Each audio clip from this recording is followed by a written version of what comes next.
दोस्तों, क्या यूक्रेन अब इतना शक्तिशाली बन चुका है कि वो सिर्फ अब रूस को ही नहीं बल्कि ईरान को भी धमका रहा है। और क्या इसीलिए दोस्तों यूक्रेन ने ईरान के उन शिपों के ऊपर हमला किया था जो कैस्पियन सागर में जा रहे थे। और क्या यही वजह है दोस्तों, अगर हम बात करें ना, तो ये जो खबरें निकल कर आ रही है दोस्तों, ईरान की तरफ से बताया जा रहा है कि जिन शिपों के ऊपर यूक्रेन की तरफ से हमला हुआ वो कोई वारशिप नहीं थी, वो तो एक कमर्शियल जहाज था, व्यापार करने वाला जहाज।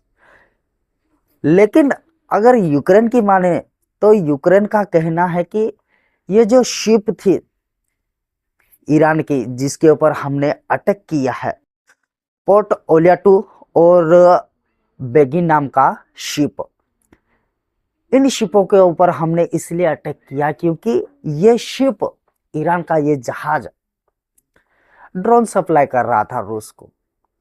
और ईरान के इन ड्रोनों ने पिछले 4 सालों से हमें इतना परेशान किया है कि पूछो ही मत। और इसलिए हमारे पास और कोई चारा नहीं था।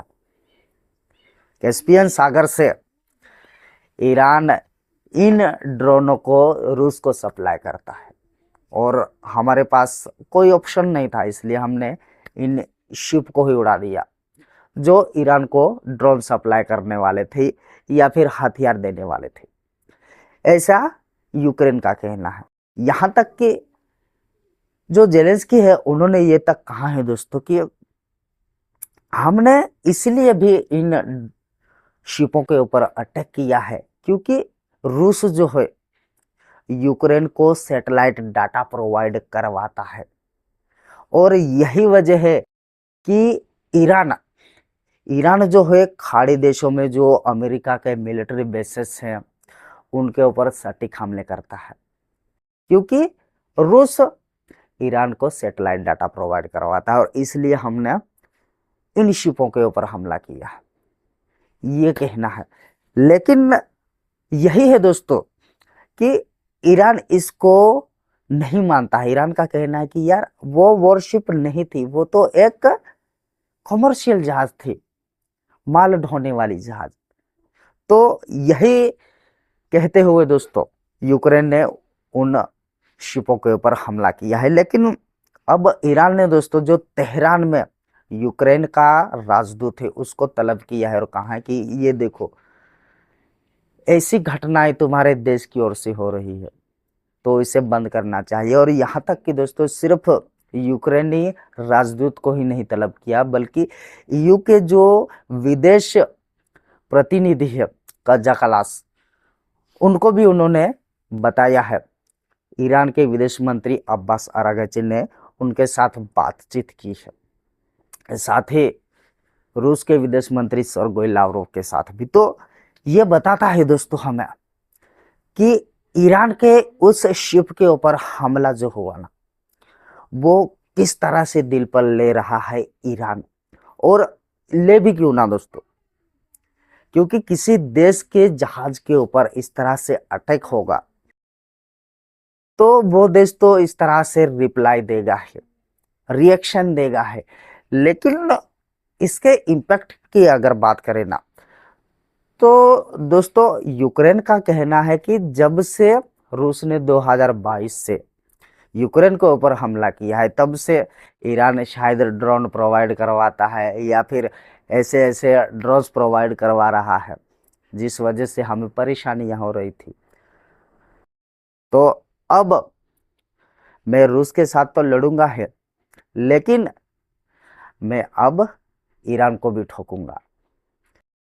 ये उनका इरादा है दोस्तों, क्योंकि इन 4 सालों में रूस और यूक्रेन की जंग को 4 साल हो गए हैं, 4 से भी ज्यादा हो गए हैं। तो जो जेलेंस्की और जेलेंस्की की सेना ने जो अनुभव लिया है, जिस तरह से लड़ना है, किस तरह से कौन से ड्रोन को इंटरसेप्ट करना है, किस तरह से कौन सी स्ट्रेटेजी बनानी है, किस स्ट्रेटेजी के तहत किसके ऊपर हमला करना है, किसको उड़ाना है, ये सब दोस्तों अब वो अनुभव गए हैं।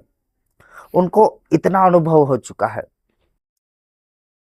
कि बहुत ही शानदार तरीके से यूक्रेन आज रूस के इतने अंदर तक हमले करता है जिसकी कोई हद नहीं है।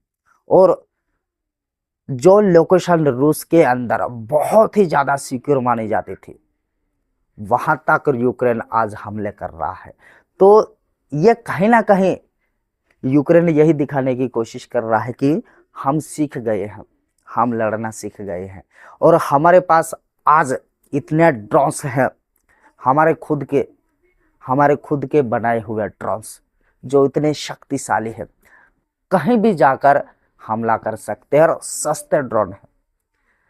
तो ये जो हमला हुआ है ना दोस्तों ईरान के उन शिपों के ऊपर कैस्पियन सागर में, ये एक तरह से मिडिल ईस्ट के देशों को भी एक संदेश है कि यार ये देखो हमारे पास जो ड्रोन है ना वो कितने ताकतवर है।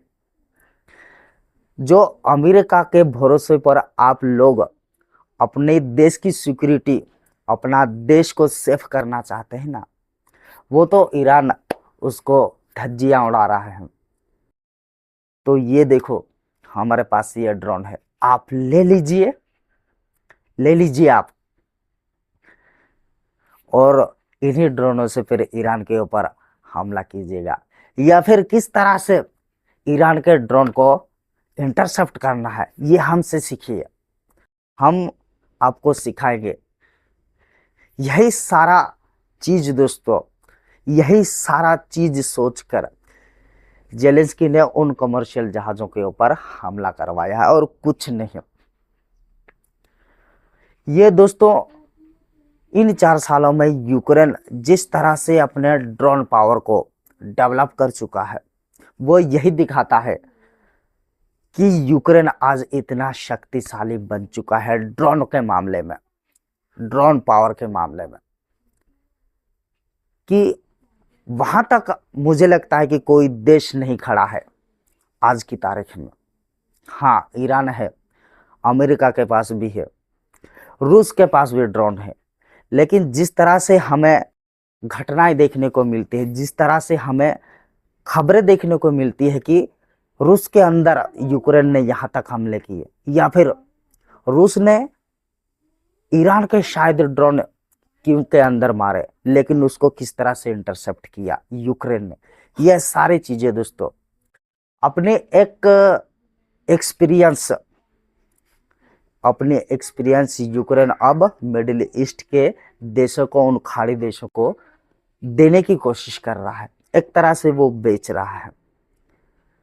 मुझे तो ये लगता है दोस्तों, आप लोगों को क्या लगता है कमेंट बॉक्स में जरूर बताएं।